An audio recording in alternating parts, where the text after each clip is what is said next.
You are listening to Grim and Stone, the Mountain Perspective. This podcast may contain objectionable language.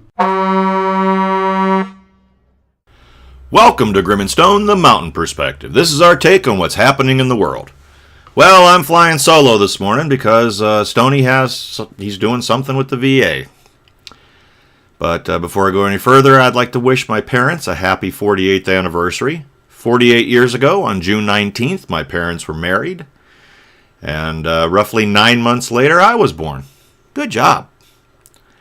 I'd also like to wish all you dads out there a belated Happy Father's Day. Now, because I'm here by myself today, we're just going to do a little quickie. So you're going to get your famous veteran and your weather. So, famous veteran of the day, Clark Gable. This was a rather interesting read on this one.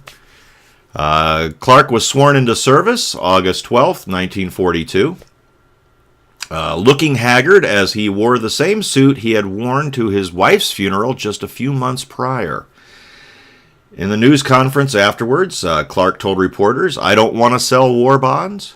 I don't want to make speeches. I don't want to entertain.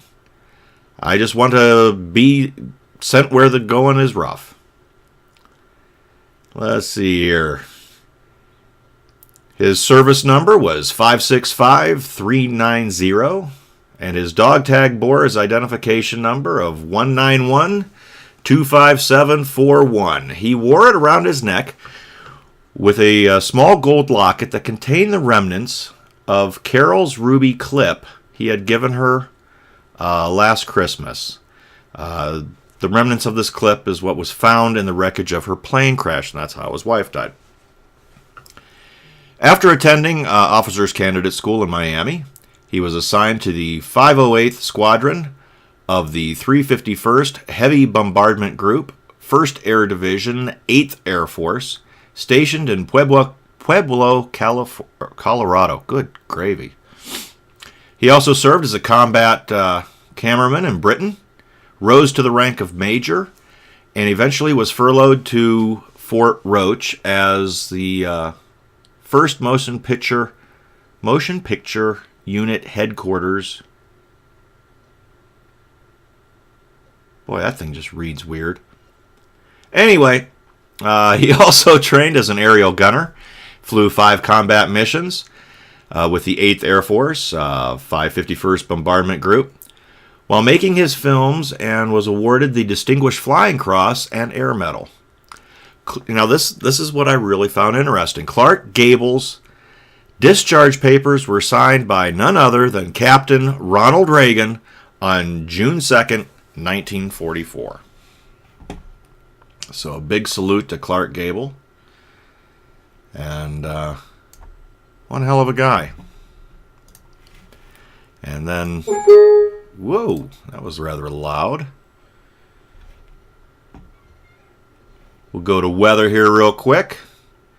Here in the Bitterroot National Forest,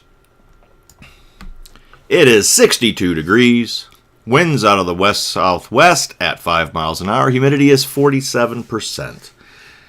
Today we're looking at a high of 85 degrees with a humidity of 33%.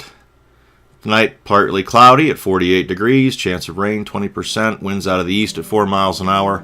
Ooh, east wind, that means it's going to be a cold one. And the humidity at 50%. And that about does it for today. But I wanted to make sure I got something posted, because though we may only have 5 listeners, they are rabid listeners. And so I didn't want to let you guys down. So have a good week. We will see you on Thursday.